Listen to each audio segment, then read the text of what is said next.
ہمارے یہاں جس نے طلاق دی ہو وہ ان اہل حدیثوں سے جا کے فتویٰ لے کر آتا ہے جو اکٹھی تین کو کیا کہتے ہیں؟ ایک کہتے ہیں. حالانکہ سارے اہل حدیث ایک نہیں کہتے. بعض اہل حدیث کہتے ہیں اکٹھی تین کتنی ہوتی ہیں؟ تین ہوتی ہیں. اب جو اہل حدیث تین طلاقیں دے گا وہ اس اہل حدیث کو فالو نہیں کرے گا جو تین کو تین کہہ رہا ہے. حنفیوں میں پوری روئے زمین میں جہاں بھی جائیں گے تین کتنی ہوں گی؟ حنفی کے پاس بھاگنے کا راستہ نہیں ہے, شافعی کے پاس بھاگنے کا راستہ نہیں ہے, مالکی کے پاس بھاگنے کا راستہ نہیں ہے, حنبلی کے پاس بھاگنے کا راستہ نہیں ہے. اہل حدیثوں کے پاس بھاگنے کا بہت راستہ ہے. وہ تین کو تین کہہ رہا ہے, چلو وہاں سے چلے جاؤ. وہ تین کو کتنی کہے گا؟ بولو, ایک کہے گا. اور اگر آپ یہ چاہتے ہو کہ آپ کی تین ایک بھی نہ ہو, آپ کو اس پہ افسوس ہو رہا ہے کہ میں نے اکٹھی تین دی ایک کیوں ہوئی, وہ ایک بھی نہ ہو, تو اہل حدیثوں میں ایسے لوگ بھی ہیں جو کہیں گے کہ آپ نے چونکہ بیوی سے ہم بستری کرنے کے بعد طلاق دی ہے لہذا ایک بھی نہیں ہوئی ہے کیونکہ یہ ناجائز طلاق ہے. ایسے لوگ بھی ہیں. یقین نہ آئے تو میں آپ کو حوالہ دکھا دوں گا, میرے پاس کتاب پڑھی ہوئی ہے, بہت بڑے اہل حدیث کے عالم ہیں. انہوں نے کہا اگر کسی نے بیوی سے اچھا دوسری طلاق میں وہ کہتے ہیں کہ اگر پہلی آپ نے دی اور رجوع نہیں کیا اور اگلے مہینے میں دوسری دے دی تو دوسری نہیں ہوگی, پہلے سے رجوع کرنا پڑے گا پھر دوسری ہوگی. یہ بھی اہل حدیث کا مذہب ہے. اور بعض کہتے ہیں نہیں, اگر پہلی سے رجوع نہیں کیا اگلے طہر میں دوسری دی ہے تو دوسری ہو جائے گی. آپ نے حالت حیض میں طلاق دی, چاروں امام اتفاق کرتے ہیں ہو گئی طلاق. لیکن اہل حدیث میں کچھ کہتے ہیں حالت حیض میں تین دے دی تو ایک بھی نہیں ہوگی, بعض کہتے ہیں تین دے دی تو ایک ہوگی. تو بیسیوں اور سب کے قرآن و حدیث کی روشنی میں فتویٰ دے رہے ہیں سب. سمجھ میں آ رہی ہے بات کہ نہیں آ رہی ہے؟ تو یہ لا کیسے چلے گا بھائی, یہ ملک کا قانون کیسے بنے گا؟ تو میں پھر بتا دوں مجھے اہل حدیثوں سے کوئی نفرت نہیں ہے, دوسروں سے ہزار گنا بہتر ہے. وہ بدعتوں کا ارتکاب نہیں کرتے, عقائد میں صحیح ہوتے ہیں. لیکن آپ اگر ایک چیز کی طرف لوگوں کو دعوت دے رہے ہیں تو آپ کے بڑے بڑے علماء مل کے ایک متن مرتب کریں اور بولیں یہ پانچواں فقہ ہے. اگر آپ کہیں ہمارا کوئی فقہ شقہ نہیں ہے, ہم قرآن حدیث کو مانتے ہیں, تو اس کا مطلب بزبان حال آپ یہ کہہ رہے ہو کہ ابو حنیفہ شافعی وہ تورات انجیل کو مانتے تھے, وہ قرآن حدیث کو نہیں مانتے تھے. تو انہوں نے جیسے ایک فقہ مرتب کیا ہے اس پہ لوگ چل رہے ہیں, صدیوں سے چل رہے ہیں. حکومتیں فقہ حنبلی تو سعودی عرب کا آفیشیل قانون ہے. سعودی عرب نے کیوں ججوں کو اجازت نہیں دیتی کہ قرآن حدیث کی روشنی میں فیصلہ کرو؟ سعودی عرب کو پتا تھا 2 دن بھی کنٹری چل نہیں سکے گا, اس لیے کہ ایک کیس اس عدالت میں جائے گا, جج قرآن حدیث سے غور کرے گا, اجتہاد کرے گا, وہ رزلٹ کچھ اور آئے گا. ادھر عدالت میں جائے گا اس کا اجتہاد, اور جج اگر دیانتدار نہیں ہے تو وہ جان کر خیانت کرے گا قرآن حدیث میں.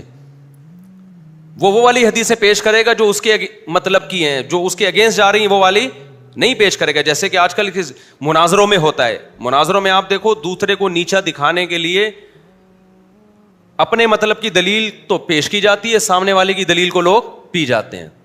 یہ کام ججز کرنا شروع کر دیں گے. تو دنیا میں کوئی قانون جو لا مرتب نہ ہو, جو باقاعدہ ریٹن فارم میں نہ ہو, جج اس کے پابند نہ ہو, تو وہ لا ریاست میں نہیں چل سکتا, انسانی زندگی میں بھی نہیں چل سکتا. وہ آپ کہہ سکتے ہو صحابہ کے دور میں کیسے چلا, اس وقت اسلام دنیا میں پھیلا نہیں تھا اور تقویٰ بہت زیادہ غالب تھا. ہر صحابی کی کوشش ہوتی تھی حق تک پہنچوں میں, پھر بھی بڑے اختلافات ہوئے ہیں. لیکن ائمہ مجتہدین نے آہستہ آہستہ ان اختلافات کو کیا کر دیا, بحث مباحثہ کر کے سمیٹ کے کم کر دیا. اب اس کم کو مزید نہ پھیلایا جائے, اب اس کو مزید نہ پھیلایا جائے. تو اگر اہل حدیث حضرات یہ کام کرتے ہیں کہ بھئی ایک مرتب فقہ لے آتے ہیں, تو ہم کہیں گے چلو 15ویں صدی میں ایک قانون مرتب ہو رہا ہے, لیکن ہم پھر بھی اس کو ہمارا ظرف اتنا بڑا ہے, ہم پھر بھی کیا کر لیں گے, ہم اس پہ اصرار نہیں کریں گے کہ آپ حنفی یا شافعی بنو. ہم کہیں گے چلو یار کوئی اگر اہل حدیث فقہ کو فالو کرنا چاہتا ہے تو اس کو فالو کر لے, لیکن کوئی مرتب ہے ہی نہیں. میں نے ایک اہل حدیث عالم ہیں, بڑے میری دوستی ہے ان سے, میں نے ان سے پوچھا آپ اپنے مدارس میں کیا پڑھاتے ہو جب اسلامی قانون پڑھاتے ہو؟ دیکھو قرآن بھی پڑھا دیا, حدیث بھی پڑھا دی, لیکن جب ایک مرتب قانون آپ پڑھاتے ہو بچوں کو, مسائل سیکھیں وہ, تو کون سی کتاب پڑھاتے ہو آپ؟ انہوں نے کہا قدوری جو فقہ حنفی کی کتاب ہے, اور ہدایہ پڑھاتے ہیں جو فقہ حنفی کی کتاب ہے. میں نے کہا وہ کیوں پڑھا رہے ہو آپ بھائی؟ تو انہوں نے کہا ہم تنقیدی نظر سے پڑھاتے ہیں. ہم کس طرح پڑھاتے ہیں؟ تنقیدی. یعنی قدوری کی ایک عبارت پڑھی, اس میں جو عیب تھا جو ان کی رائے میں کہ بھئی یہ قرآن و حدیث کے خلاف ہے تو بتا دیا یہ خلاف ہے. میں نے کہا جب آپ طلبہ کو ایک متن پڑھا رہے ہو, قانون پڑھا رہے ہو, وہ قانون ہی تنقیدی سے ہی شروع ہو رہا ہے, تو ساری زندگی اس کا کام کیڑے نکالنے کے علاوہ کچھ بھی نہیں ہوگا. دنیا میں کہیں بھی ایسا نہیں ہوتا کہ آپ کا اپنا کوئی سلیبس نہ ہو اور آپ اپنے مخالف کا سلیبس نصاب میں تنقیدی نظر سے پڑھانا شروع کر دو. یہ دنیا میں کہیں دیکھا آپ نے؟ میڈیکل سائنس کی وہ کتابیں پڑھائی جا رہی ہیں, فرض کریں ایک میڈیکل یونیورسٹی میں میڈیکل سائنس کی کتاب پڑھائی جا رہی ہے. کون سی کتاب پڑھائی جا رہی ہے؟ وہ کتاب جس سے آپ متفق نہیں ہیں. ٹھیک ہے نا. اب آپ ڈاکٹروں سے پوچھ رہے ہیں کہ پروفیسر سے پوچھ رہے ہیں سر یہ کتاب کو تو آپ مانتے ہی نہیں ہو, آپ یہ کیوں پڑھا رہے ہو ہمیں؟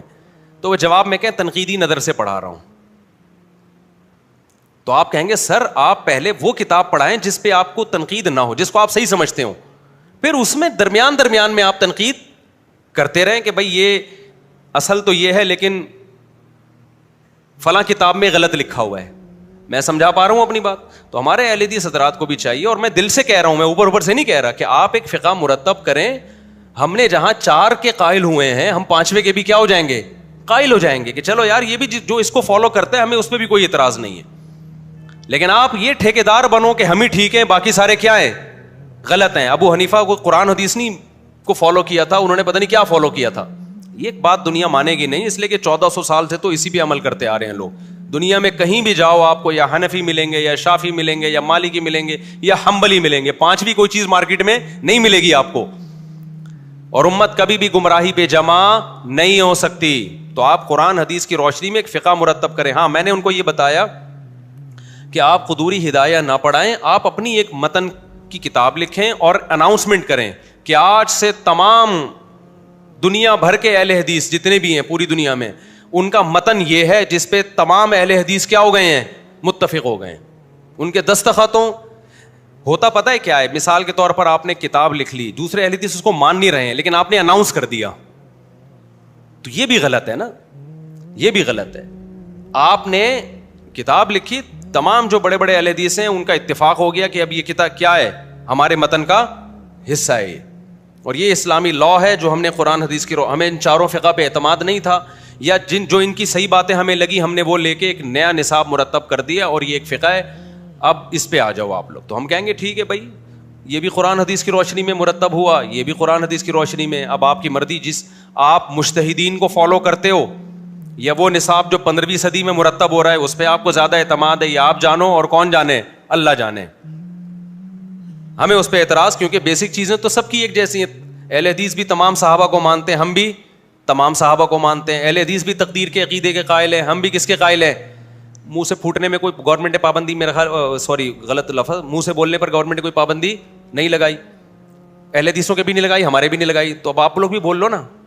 تو ہم بھائی یہ خدا کو وہ بھی مانتے ہیں. میں انڈیا کا ایک واقعہ بتاتا ہوں نا. ایک انڈیا میں ایک مولانا صاحب جیل میں تھے, تو وہ حنفی تھے, تو ان سے کسی ہندو نے آ کے نا تنزیہ پوچھا کہ یہ آپ کا اور اہل حدیثوں کا کیا فرق ہے.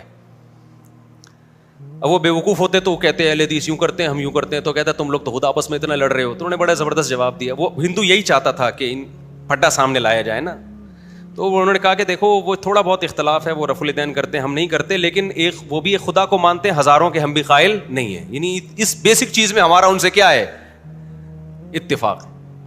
اصل تو مسئلہ یہ رفع الیدین نہیں ہے, اصل تو یہ کہ تم جو ہزاروں خداؤں کو تم نے بھگوان بنایا ہوا ہے, خدا بنایا ہوا ہے, اتنے بیوقوف وہ بھی نہیں ہے کہ ایک خدا کو چھوڑ کر ہزاروں کو, اور ہم بھی اتنے بیوقوف نہیں ہیں. تو اصل آؤ اس ٹاپک پہ آؤ.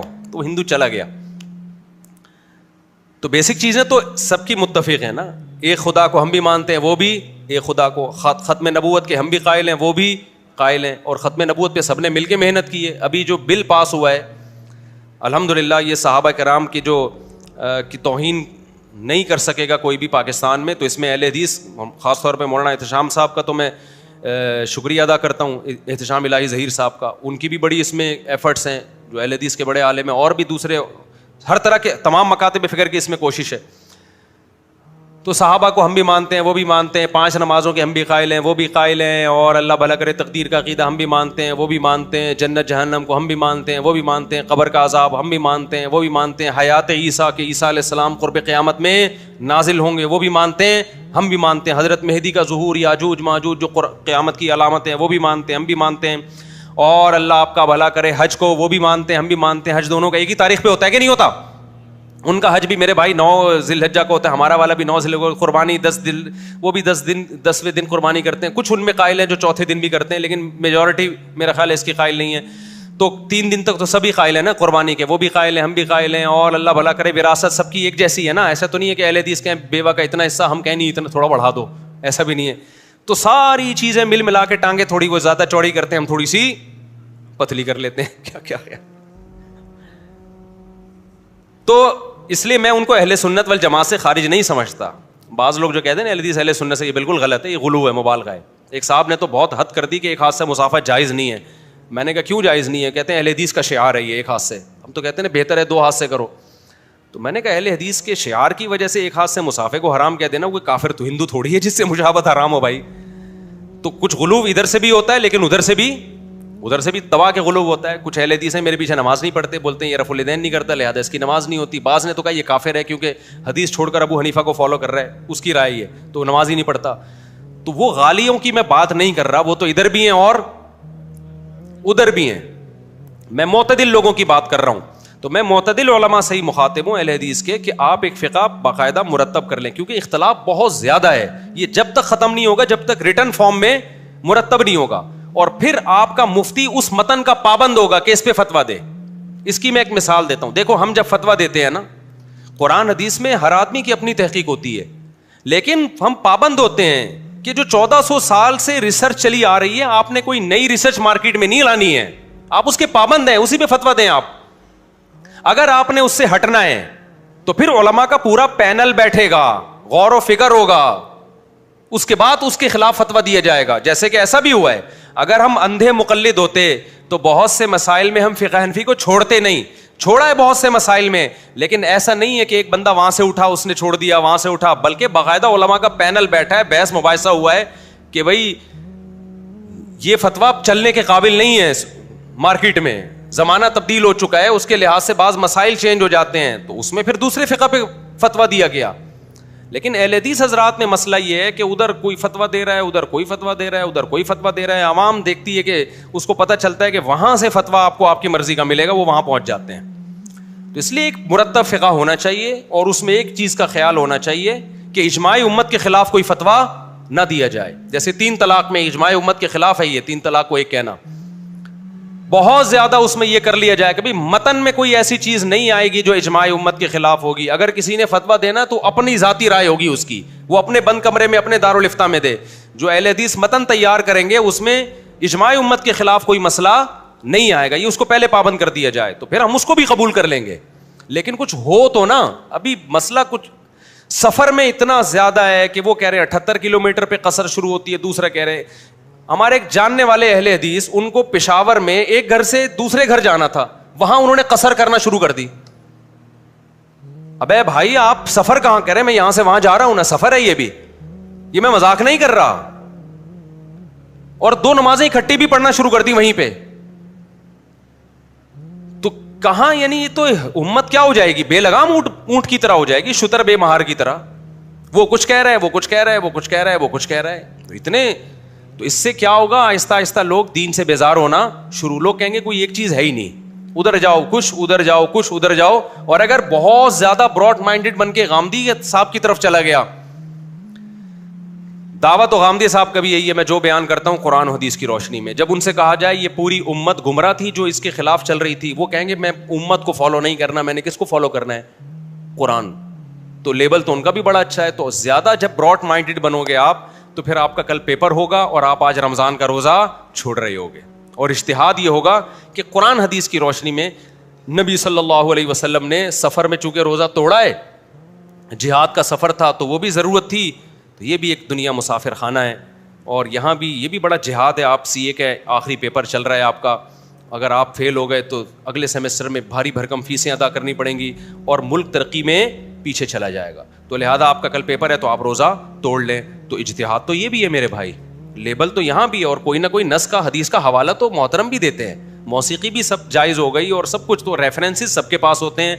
تو ایک امت ایسے بے لگام اونٹ کی طرح امت کا برباد ہوگی نا کہ آپ کی سوچ ہے. اور یہاں زیادہ نہیں مسائل ہو رہے, غیر مسلموں کے لیے مسائل زیادہ ہو رہے ہیں. دیکھو پہلے جب کوئی غیر مسلم مسلمان ہوتا تھا, واریت کی بھیٹ نہیں چڑھتا تھا. وہ جس ملک میں جو فقہ رائج ہوتا نا, غیر مسلم اسی فقہ میں داخل ہوتا تھا. جیسے بر صغیر میں جب اسلام آیا تو فقہ حنفی کی شکل میں آیا. یہاں جتنے ہندو مسلمان ہوئے, جتنے عیسائی مسلمان ہوئے, ڈائریکٹ فقہ حنفی کو انہوں نے فالو کرنا شروع کر دیا. کلمہ نبی کا پڑھا انہوں نے, لیکن اسلامی قانون جو مرتب تھا وہ فقہ حنفی تھا, تو اس کو فالو کرنا شروع کر دیا انہوں نے کہ بھائی سب یہاں پر علماء بھی حنفی ہیں, سب لوگ ہیں, تو چلو اس کو کوئی فرقہ واریت ہوئی. اس کو علماء نے بتا دیا کہ اگر تم ملیشیا جاتے ہو وہاں شافعی ہیں وہ بھی برحق ہیں, تو ان پہ اعتراض نہ کرنا. اس نے کہا ٹھیک ہے بھائی, چاروں مکاتب فکر ہیں, سب کی اپنی اپنی ریسرچ ہے, اور یہ اختلاف صحابہ کرام میں بھی تھے, نبی نے اس کو باقی رکھا, ختم نہیں کیا, تو ٹھیک ہے. مسئلہ آسانی سے حل ہو گیا کہ نہیں ہو گیا؟ اب جب کوئی غیر مسلم مسلمان ہو رہا ہے نا, اچھا ملیشیا میں کوئی مسلمان ہوا تو وہاں فقہ شافعی ہے, تو ڈائریکٹ کیا ہوا, وہ شافعی فقہ کو فالو, اسی طرح نماز پڑھنا شروع کر دی اس نے. وہ علماء سے مسئلہ پوچھتا, علماء اسی کے مطابق بتا دیتے. یہاں والوں سے پوچھتا تو کہتے وہ بھی ٹھیک ہے بھائی. اب مسئلہ کیا ہے کہ اب کوئی غیر مسلم مسلمان ہوتا ہے نا, وہ ایسا بوکھلا جاتا ہے کہ اس کی کھوپڑی گھوم جاتی ہے طبیعت سے.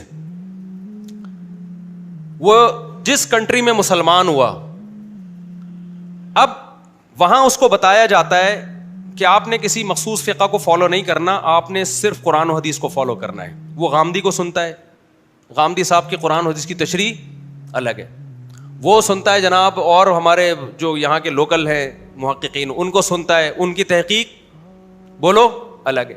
وہ تیسرے اسکالر کو سنتا ہے, اس کی تحقیق الگ, چوتھے اسکالر کو سنتا ہے, اس کی تحقیق الگ. تو پھر جب وہ اسلامی لا کی طرف آتا ہے, اسلامی لا کی طرف آتا ہے نا کہ ماضی میں کس لا کو فالو کرتے رہے ہیں, تو اس کو 4 ہی لا ملتے ہیں, حنفی, شافعی, مالکی, حنبلی, جو یونیورسٹی میں پڑھائے جاتے رہے. اس کے خلاف وہ 20 تقریریں یوٹیوب پہ پڑی ہوئی ہیں. تو پاگل ہوگا کہ نہیں ہوگا وہ؟ ایک مولانا سے کسی نے پوچھا ساؤتھ افریقہ میں کہ یہاں جب غیر مسلم مسلمان ہوتا ہے, انٹرنیٹ پہ یہ فتویٰ پڑا ہوا ہے, افریقہ میں, ساؤتھ افریقہ نہیں افریقہ میں, تو اس نے کہا یہاں سارے مالکی فقہ کو فالو کرتے ہیں. تو جب ایک غیر مسلم مسلمان ہوتا ہے تو کیا وہ فقہ مالکی کو ڈائریکٹ فالو کر سکتا ہے؟ اب وہ چونکہ وہی اس ٹائپ کے مولانا تھے جو متجدد ٹائپ کے, انہوں نے کہا نہیں, اس پر لازم ہے کہ وہ قرآن حدیث سے تحقیق کرے کہ کس کا مسئلہ ٹھیک ہے, کس کا مسئلہ غلط ہے. میں نے کہا انہوں نے نا اس کی الجھن ختم کرنے کے بجائے کیا کر دی ہے, پہلے وہ یہ مہینوں تحقیق کرتا رہا کہ اسلام برحق ہے یا نہیں. اب رفع الیدین کے بھی مسئلے وہ پوری تحقیق پڑھے گا پہلے, پھر جن علماء نے رفع الیدین کے مسائل کا جواب دیا وہ بھی پڑھے گا, پھر امام کے پیچھے فاتحہ والا, پھر امام کے پیچھے آمین والا, زور سے آمین, آہستہ آمین, پھر رکوع میں رفع الیدین ہے یا نہیں ہے, ایک نماز, پھر آگے روزے ہیں. یہ تو چھوٹے چھوٹے مسائل ہیں, اور بڑے بڑے مسائل میں تقدیر کا عقیدہ ہے. ایسے اسکالرز ہیں جو تقدیر کے منکر ہیں, تو وہ تو آپ سیدھا سیدھا کہہ دیتے بھائی امت گمراہی پہ جمع نہیں ہو سکتی. جو چاروں فقہ صدیوں سے چلے آ رہے ہیں, اہل سنت والجماعت انہی کو فالو کرتی آ رہی ہے. آپ جس ملک میں پیدا ہوئے یا جس ملک میں آپ اسلام لا رہے ہیں, وہاں چونکہ سارے علماء فقہ مالکیہ کو فالو کر رہے ہیں, تو ان علماء میں جو برحق ہیں آپ ان کو فالو کریں. یہ آسان جواب تھا, آپ نے اس کو الجھن ختم کرنے کے بجائے کس میں ڈال دیا, مزید الجھن میں ڈال دیا. بعض دفعہ جب مفتی کو جواب نہیں آتا نا, تو سوال پوچھنے والے کے کوئی سوال میں الجھا دیتا ہے وہ, تو دیکھنے میں لگتا ہے کہ یہ مسئلہ حل کر رہا ہے, حالانکہ مسئلہ حل نہیں کر رہا ہوتا, وہ مسئلہ اس کے لیے بڑھا رہا ہوتا ہے. ایک مثال دیتا ہوں میں. ایک گاؤں میں ایک مفتی صاحب گئے, ان کو آتا باتا کچھ نہیں تھا, وہ مفتی تھے نہیں, پڑھا بڑا تھا نہیں انہوں نے. اب لوگ مسائل پوچھنے کے لیے آتے ہیں, ان کو جواب نہیں آتا, تو انہوں نے کیا کیا کہ اپنے استاد سے مشورہ کیا کہ حضور میں نے تو مدرسے میں بنٹے کھیلتا رہا ہوں, مجھے آتا واتا تو کچھ ہے نہیں, اب لوگ مسائل پوچھنے کے لیے آتے ہیں تو میں کیا کروں. تو انہوں نے کہا کہ بھائی دیکھو سائل کو الجھا دو. اب دیکھو جو افریقہ سے جس سائل نے سوال پوچھا تھا نا کہ غیر مسلم مسلمان ہو رہا ہے تو وہ کنفیوز ہے, تو اس نے تو یہی کنفیوژن تو پیش کی تھی کہ صحیح کون ہے غلط کون ہے. اس کی تو اس کو قرآن حدیث ہی سے لگ رہا تھا, کبھی یہ وہ صحیح لگ رہا ہے, کبھی اس کی تو کنفیوژن یہی تھی, اور آپ نے اسی کنفیوژن پہ اور اسٹیمپ لگا دی کہ یہی کرنا ہے تم نے. تو کنفیوژن ختم ہوئی یا بڑھ گئی اس کی؟ اس کا حل یہ تھا بھائی امت گمراہی پہ جمع نہیں ہو سکتی. یہ چاروں اہل سنت والجماعت کے مکاتب فکر ہیں, اور یہ چاروں مجتہدین ایسے ہیں, ابو حنیفہ, مالک, شافعی, احمد, حنبل, ان کو پوری امت مانتی ہے, مخالف بھی ان کو مانتا ہے, اور ان کا فقہ حکومتوں میں چلا ہے. 1000 سال حکومتوں کا لا رہا ہی ہے, تو امت اتنی بڑی گمراہی پہ جمع نہیں ہو سکتی. تو آپ نے کیا کیا, بجائے اس کا مسئلہ حل کرنے کے اس کو اور زیادہ کنفیوژن میں ڈال دیا. تو اس کی میں ایک گاؤں کی مثال دے رہا تھا. ایک مولانا صاحب, علم نہیں تھا ان کے پاس, وہ گاؤں دیہات میں گئے, تو اب کوئی بندہ مسئلہ پوچھنے کے لیے آ رہا ہے, نماز میں ایسا ہوگا کہ نہیں ہوگا, وہ ہر چیز میں شک. ایک بندہ آیا کہ چوہا گر گیا کنویں میں, کتنے ڈول پانی کے نکال لیں. تو انہوں نے کہا جی اس کی پہلے تحقیق کرو کہ گر کے مرا ہے یا مر کے گرا ہے. ہر ایک کا حکم کیا ہے, جدا جدا. جب تک یہ تحقیق نہیں ہوگی تو مسئلہ حل نہیں ہوگا. اب وہ بیچارہ کہاں سے تحقیق کرے گا, مر کے گرا ہے کہ گر کے مرا. تو اس کی کنفیوژن ختم ہونے کے بجائے بڑھ گئی کہ نہیں بڑھ گئی. آپ اس کو بتا دیتے مر کے گرا ہو یا گر کے مرا ہو, میرے بھائی گر کے مرا ہو تو اول تو کوئی حکم میں فرق نہیں, لیکن فرق ہوتا بھی. احتیاطاً اتنے ڈول نکال دو. ہمارے پاس جب مسائل آتے ہیں نا, لوگ سوال پوچھتے ہیں, بہت ساری شقیں ایسی ہوتی ہیں جو قابل تنقیح ہوتی ہیں. تنقیح کا مطلب اس کو سمجھنا ہوتا ہے. تو میں نے جو میرے ماتحتی میں کام کر رہے ہیں ان کو میں نے کہا ہوا ہے کہ کبھی بھی ایسا نہ کرو کہ سوال پہ سوال لکھ کے بھیج دو مستفتی کو. سوال پہ کیا لکھ کے بھیج دو کہ آپ نے یہ سوال پوچھا ہے لیکن اس پہ چند سوالات اٹھتے ہیں, یہ سوال کا وہ, اور مصیبت میں پھنس جاتا ہے. میں نے کہا سیدھا سیدھا, تبھی میں جو بھی سوال جمع کرتا ہوں فون نمبر ڈلواتا ہوں اس میں. میں نے کہا سیدھا سیدھا آپ نے فون کر کے اس سے جو چیزیں آسانی سے جواب دے سکتا ہے لکھ لو, جن کا جواب آسانی سے نہیں دے سکتا وہ اس کے بس میں ہی نہیں ہے, بعض چیزیں نہیں پتہ ہوتی, تو ان کے بارے میں لکھ دو اس کا مستفتی کو جواب معلوم نہیں ہے. اور اس کو ٹو دا پوائنٹ بات کرو اس کے سامنے, شقوں میں نہ ڈالو اس کو. کچھ چیزیں تجربوں سے سیکھتا ہے نا انسان, وہ پڑھ کے اور بوکھلا جاتا ہے یار یہ تو. اب مثال کے طور پر جبری طلاق کا ایک مسئلہ کچھ دن پہلے آیا, تو ہمارے جو شاگرد ہیں نا اس نے جواب لکھا کہ اگر بہت زیادہ دباؤ تھا, جبری طلاق زبان سے دی جائے تو باہر صورت ہو جاتی ہے, ریٹرن دی جائے تو جبری طلاق نہیں ہوتی, لیکن جبر کی کچھ کنڈیشن ہوتی ہیں. اگر بہت زیادہ دباؤ تھا تو طلاق ہو گئی ہے, بہت زیادہ دباؤ نہیں تھا تو طلاق نہیں ہوئی. میں نے کہا اس کے پاس کوئی ترازو رکھا ہوا ہے جس میں وہ دباؤ کو ناپے گا بیٹھ کے, اتنے کلو دباؤ تھا تو ہو گئی ہے, اتنے کلو دباؤ نہیں تھا تو نہیں ہوئی ہے. بعض دفعہ یہ جواب لکھ دیا جاتا ہے کہ اگر یہ ڈر تھا تو ہو گئی, اگر مگر کر کے نا. میں نے کہا بھائی آپ اس کو فون کرو, کراس کوشچن کرو اس سے کہ آپ کو کیا خطرات لاحق تھے اگر آپ ریٹرن طلاق پہ سائن نہیں کرتے. آپ اس کو یہ نہ بتاؤ کہ ہم جواب لکھنے کے لیے پوچھ رہے ہیں, آپ اس کو بلا لو یہاں پہ, اس سے پوچھو. اگر آپ کو لگے یہ جھوٹ بول رہا ہے اس کی بیوی کو بھی بلواؤ, تاکہ اگر جھوٹ بول رہا ہے وہیں پکڑ لے اس کو. بسا اوقات ہم یہاں فیملی کو بلاتے ہیں طلاق کے مسائل میں, اس سے پوری تحقیق کرتے ہیں, اس سے اندازہ لگاتے ہیں کہ اس کو دباؤ تھا یا نہیں تھا تو کتنا تھا. تو پھر جواب یہ لکھا جاتا ہے کہ چونکہ سائل کو اتنا دباؤ تھا اور اس کو جان کا خوف تھا, اور واقعی ہم نے جو تحقیق کی اس سے لگتا ہے کہ واقعی اس کو خوف تھا, لہذا طلاق واقع نہیں ہوئی. اور بعض دفعہ یہ ہوتا ہے کہ سائل پھینک رہا ہے, اس کو کوئی دباؤ نہیں تھا, بس بہو کیا کسی نے اور اس نے سائن کر دی, اس کو کہہ رہا دباؤ تھا. صحیح ہے نا, یہ بھی اس کو بھی لوگ دباؤ سمجھتے ہیں. تو یہ جو ہے نا, تو اب آپ کیا کر رہے ہیں کہ یہ جو مبہم بات کر رہے ہیں, بھائی قرآن حدیث پہ آ جاؤ. قرآن حدیث پہ تو ابو حنیفہ بھی آئے ہوئے ہیں, شافعی بھی آئے ہوئے ہیں, سب کے دعوے ہیں قرآن حدیث پہ آنے کا. تو آپ کوئی نئی چیز لے کر آ رہے ہو کہ کوئی نیا قرآن کوئی نئی حدیث لے کر آ رہے ہو, تو سب کو قرآن حدیثی پہ آنا ہے, لیکن ایک مرتب فقہ ہونا چاہیے. جب تک وہ ریٹرن میں نہیں ہوگا اور اس پہ آپ لوگوں کا اتفاق نہیں ہوگا, اس وقت تک اس کو لا نہیں مانا جا سکتا, قانون نہیں مانا, لوگوں کو حکم نہیں دیا جا سکتا کہ اس کو فالو کرو آپ. ورنہ اکائیاں آنا شروع ہوں گی, ایک اکائی وہاں سے, ایک وہاں سے, ایک وہاں سے, ایک وہاں سے. تو ان اکائیوں کی بھیٹ عوام کو نہیں چڑھایا جا سکتا. عوام ایک پراپر لا کو فالو کرے گی. تبھی آپ حنفیہ یا شافعیہ میں دیکھ لیں, پوری دنیا میں جہاں بھی جائیں گے آپ کو ایک فتویٰ ملے گا. پوری دنیا میں جہاں سے بھی آپ شام کے حنفی علماء سے فتویٰ لیں ایک ملے گا, یہاں سے فتویٰ لیں, انڈیا سے لیں وہی ملے گا, آپ بنوری ٹاؤن سے لیں وہی ملے گا, جامعۃ الرشید سے لیں وہی ملے گا, پنجاب سے لیں وہی ملے گا, ترکی میں دارالفتہ میں لیں وہی ملے گا. الا یہ کہ جدید مسائل, وہ جدید مسائل ہیں ان میں اختلاف ہوتا ہے. قدیم تو پہلے طے ہو چکے ہیں سارے, اب اس میں نئے سرے سے عوام کو ڈالنا, اس سے امت میں بجائے اتفاق کے کیا ہوگا, مزید امت ٹوٹے گی.